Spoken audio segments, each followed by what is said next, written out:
The party's got skills that kill, buff, debuff, and heal and more, and it's really hard to pick the right skills when you're looking at this map of skills for each of the characters and have no idea what each one does. Well, luckily today we're going to go through the best skills and synergy abilities for all of the core party members in Final Fantasy VII Rebirth. Let's go! Let me know your favorite skill and character in the comments down below. So firstly, we'll cover how these folio skills work. Now, each character has their own folio, which is essentially like a skill tree, and some of them overlap with synergy skills. But for the most part here, as you level up your party level, you'll unlock the next tier of folio skills available to all of your characters at once. But there is some nuance involved in that as well, as certain skills will be locked behind certain weapon levels, which you'll then increase as you just like complete like through the game and like level up your characters. Your weapon level will go up and it will unlock those skills. For any skill you want to unlock, you'll need to spend SP or skill points, and you can get skill points by leveling up that character or by finding skill books. Skill books are often found at unique vendors like the Moogle Emporium or others that I won't mention for spoilers, but just like a unique vendor, you'll know what I'm talking about when you get to those kind of people. But you'll also occasionally get them from side quests. Now, all side quests will typically feature a party member, and upon completion of that side quest, you may actually get a skill book, which will then increase that party member's SP by 10. Generally speaking, about all of the skills and everything, like if you don't want to go through and list everything that's in this video, you may feel obliged to grab all of the big synergy skills as they are the biggest nodes and they seem the most worthwhile. However, if you don't use that party member, there's no point in actually grabbing that synergy skill. It's not worthwhile spending that SP on that skill. You may as well be spending it on the smaller nodes that actually give you things that are really beneficial. Like a good example of this here is like ranged blade for Cloud, right? I don't really use Red or Barret that much, so spending that skill points into that is kind of a waste, and I can then actually use that skill points to grab passive bonuses or other things for Cloud that I'll actually use consistently rather than these synergy skills that I don't actually use all the time.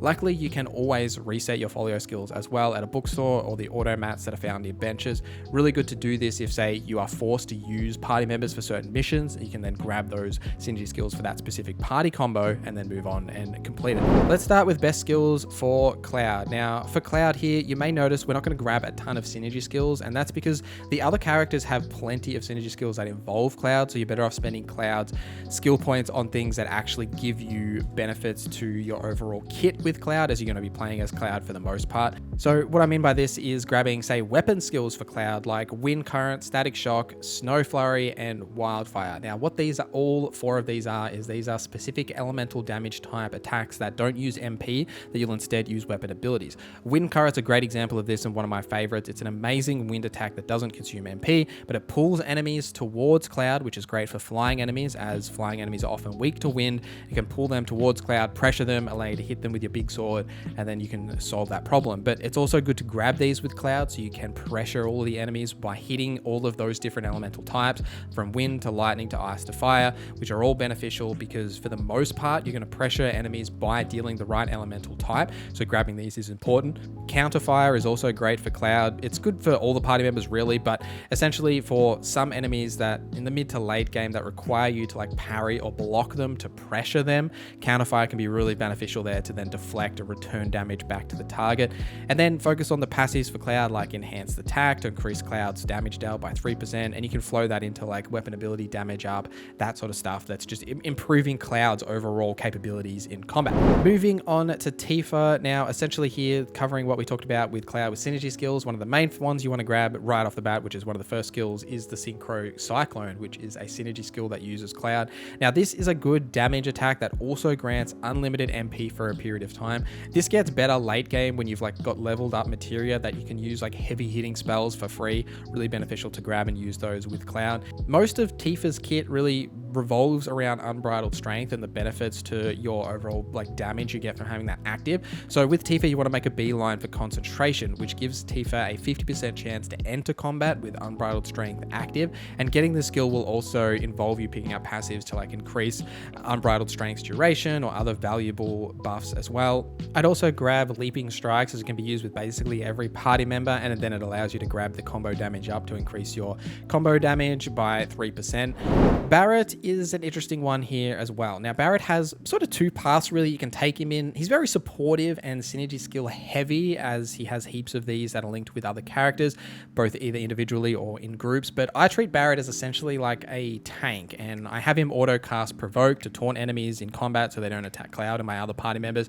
By the way, if you want me to do a specific individual builds for each of these party members, let me know in the comments and I can cover what sort of builds and like break everything down specifically. But essentially, because of this with Barret, I have grabbed the relevant skills like regeneration to apply regen to Barret at the start of combat, which can gradually restore HP, and physical safeguard, which applies protect at the start of combat, which increases his overall defense. So because then he's going to provoke enemies, right? He's got that HP regen and higher defense to survive there. And otherwise with Barret, really just grab the synergy skills that are relevant to the party that you use with Barret, right? Say for example, if you use Barret with Red a lot, then grab those, or Tifa, etc. Grab those relevant synergy skills.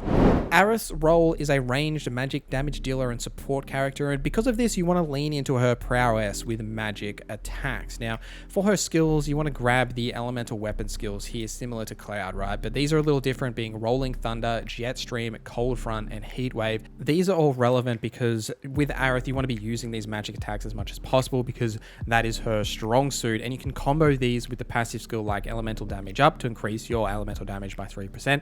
And that's also why with Aerith, I'm using a lot of auto cast, like with her, the materia that allows her to auto cast these elemental spells for that sort of same benefit. United Refocus I would also grab here because it gives Cloud an extra ATB bar for a period of time. It also gives Aerith one so she can cast more spells as well, but Aerith has a lot of that flexibility because she's using those elemental attacks, and you want to lean into that as part of her kit as well as part of her skills. Moving on to Red 13, his skills aren't particularly interesting in my opinion, as most of them revolve around using the Vengeance mechanic, which you'll only really trigger if you're playing as him or you've equipped the auto ability materia. And for that reason, I've focused a lot more on grabbing synergy skills with Red, say like Savage Assault that combos with Cloud, and elemental attacks like we've already discussed earlier in this video, as well as passive buffs like the max HP up and speed up, which is unique to Red, as well as Bloodsucker to give you some extra HP when you defeat enemies as Red. So he can fit sort of that like high health damage dealing role in combat, as well as comboing those. And not to mention like the Vengeance mode is really good, don't get me wrong, but it's just that you're not really using that heaps if you're not actually playing as Red. So if you're using him more as a support character and playing as Cloud specifically, it's good to focus those skills in other areas.